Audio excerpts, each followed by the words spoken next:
आज हम बात करेंगे एक नई दुनिया की, नई आकाश की, नई पृथ्वी की, और हम बात करेंगे सबसे अलौकिक दुनिया स्वर्ग की और स्वर्गीय जीवन की। और स्वर्ग कोई कहानी की दुनिया नहीं, वरन सच्चाई है जीवन के अंत के बाद नए जीवन की।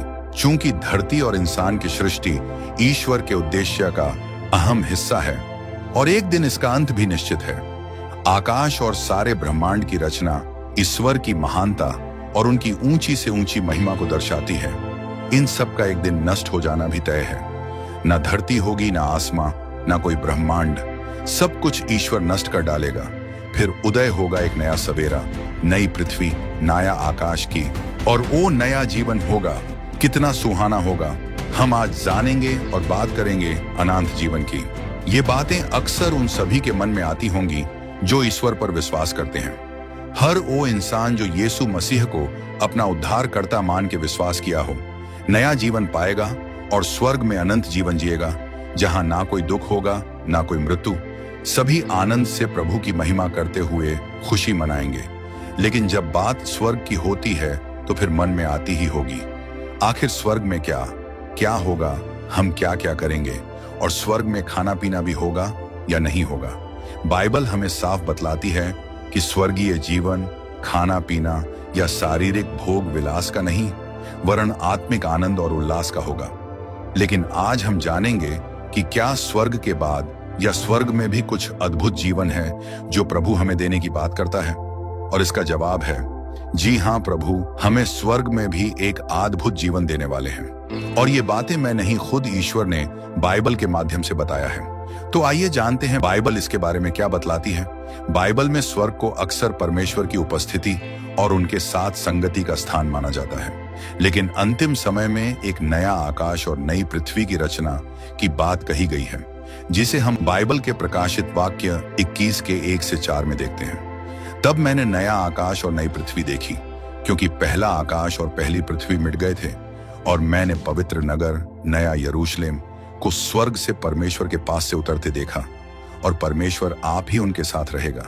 वह उनकी आंखों से सब आंसू पोंछ डालेगा, और फिर मृत्यु न होगी, और न शोक, न विलाप, न पीड़ा होगी, क्योंकि पहली सभी बातें जाती रहेंगी। इसका अर्थ है कि स्वर्ग के बाद परमेश्वर एक नई सृष्टि बनाएंगे, जहां विश्वासी परमेश्वर के साथ अनंत काल तक रहेंगे। यह नया यरूशलेम एक पूर्ण, पाप रहित और आनंदमय स्थान होगा। तो अब हम आते हैं अपने सवालों पे कि आखिर स्वर्ग में क्या क्या होगा। तो हम पहले बात करते हैं खाने पीने की। क्या स्वर्ग में खाना पीना होगा कि नहीं होगा? यदि होगा तो किस रीति से, और नहीं होगा तो कैसे? तो आइए जानते हैं बाइबल इसके बारे में क्या बतलाती है। बाइबल स्वर्ग में खाने पीने के बारे में स्पष्ट रूप से ज्यादा विवरण नहीं देता, लेकिन कुछ संकेत मिलते हैं जो समझने के लिए स्पष्ट हैं। निर्गमन 16:4 में 3 से 5 में बताया गया है, परमेश्वर ने इजरायलियों को मरुस्थल में भटकते समय प्रदान किया था। यहाँ मन्ना के बारे में प्रमुख बातें हिंदी में दी गई हैं कि जब इजरायलियों को मिस्र से निकलने के बाद मरुस्थल में भोजन की कमी हुई, तो परमेश्वर ने उनकी पुकार सुनी। हर सुबह परमेश्वर ने आकाश से मन्ना बरसाया, जो स्वर्ग का भोजन था। और भी देखते हैं, प्रकाशित वाक्य 22 का 1 से 2 में बतलाती है, जिसमें नई यरूशलेम में जीवन के जल की नदी और जीवन का वृक्ष का जिक्र है, जो 12 प्रकार के फल देता है। यह संकेत देता है कि स्वर्ग या नई पृथ्वी में खाने पीने का आनंद हो सकता है, लेकिन यह भौतिक आवश्यकता से अधिक आनंद और पूर्णता के लिए होगा, न कि जीवित रहने की जरूरत के लिए। ये सभी चीजें जो हमने देखा, जैसे मन्ना या फल या और भी चीजें, ये खाकर जीवित रहने के लिए नहीं, वरन सिर्फ आनंद और एक बाहरी खुशी तक के लिए ही होगी। लेकिन कैसी बाहरी खुशी? हम तो आत्मा में होंगे, तो फिर यह कैसे संभव है? कैसे? इस बात को भी हम बाइबल से जानेंगे। पहला कुरिन्थियों 15 का 35 से 44 में पौलुस इस बारे में विस्तार से बताते हैं। कोई यह पूछे कि मरे हुए किस रीति से जी उठेंगे और कैसा शरीर लेकर आएंगे? जो बोया जाता है वह तो मरना अवश्य है, तब ही वह जी उठता है। वह भौतिक शरीर बोया जाता है, पर आत्मिक शरीर जी उठता है। यदि भौतिक शरीर है तो आत्मिक शरीर भी है। यहाँ आत्मिक शरीर का अर्थ केवल आत्मा नहीं, बल्कि एक ऐसा शरीर है जो पाप, मृत्यु और भौतिक सीमाओं से मुक्त होकर परमेश्वर की महिमा के लिए बना है। बाइबल हमें बतलाती है कि मृत्यु के बाद विश्वासियों को एक नया शरीर प्राप्त होगा, जो उनके वर्तमान भौतिक शरीर से अलग होगा, लेकिन केवल आत्मा मात्र नहीं होगा। यह नया शरीर महिमामय, अविनाशी और परमेश्वर की उपस्थिति के लिए उपयुक्त होगा।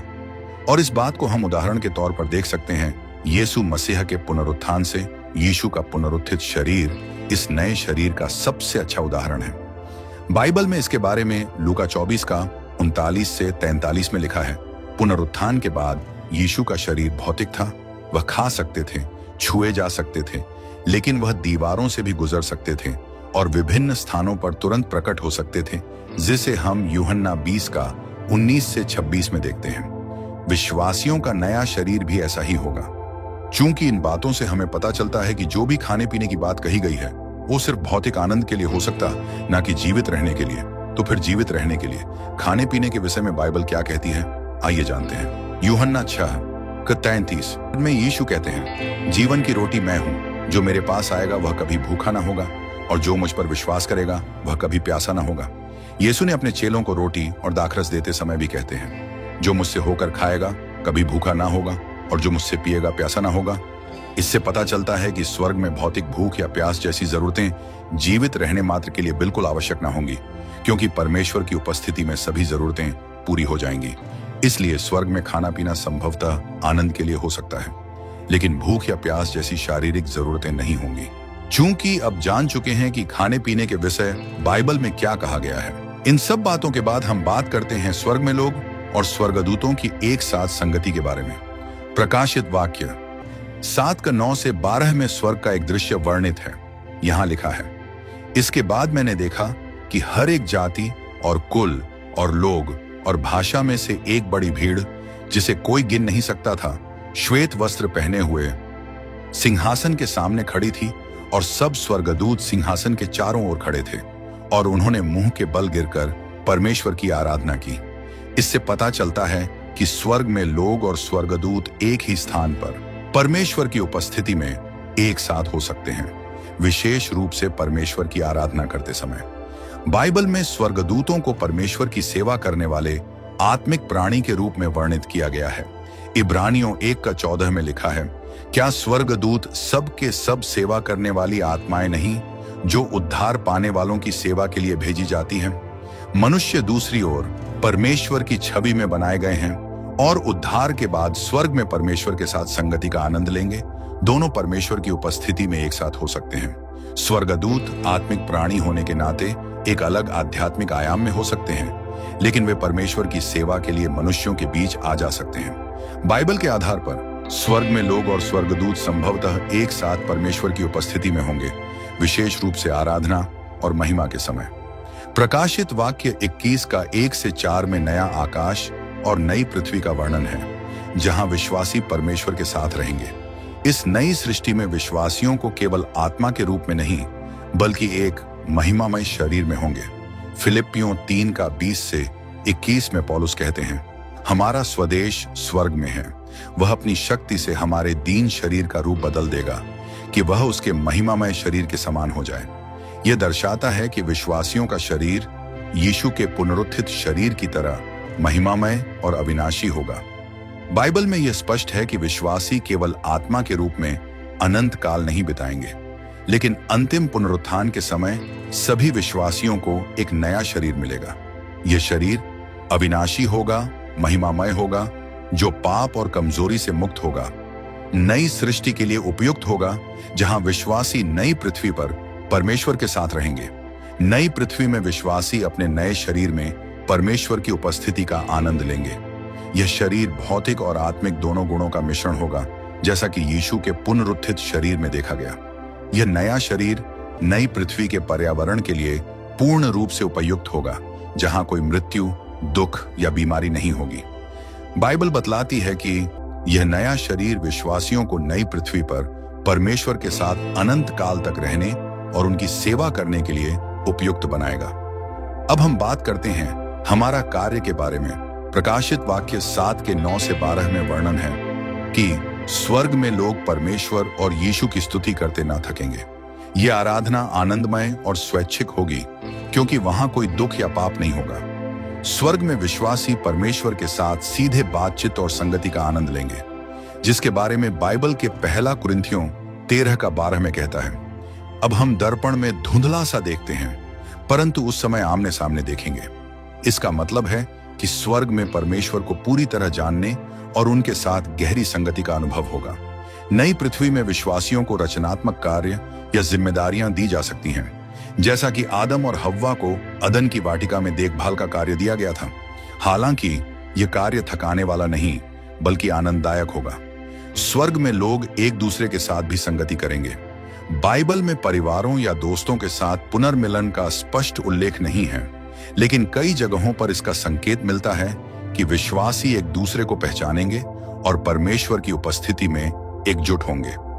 बाइबल के अनुसार स्वर्ग एक ऐसा स्थान है जहां परमेश्वर की उपस्थिति में पूर्ण आनंद, शांति और संगति होगी। खाना पीना शायद आनंद के लिए हो, न कि आवश्यकता के लिए। लोग परमेश्वर की आराधना, उनकी संगति और नई सृष्टि में रचनात्मक कार्यों में भाग लेंगे। अंत में नया आकाश और नई पृथ्वी परमेश्वर की योजना का अंतिम चरण होगा, जहां सब कुछ पूर्ण और पाप रहित होगा। और यदि आप एक विश्वासी हैं और बाइबल की इन बातों में विश्वास करते हैं, तो कमेंट्स में लिखिए आमीन और लाइक सब्सक्राइब करना ना भूलें। इस वीडियो के माध्यम से प्रभु सबों को बहुतायत की आशीष दे, आमीन।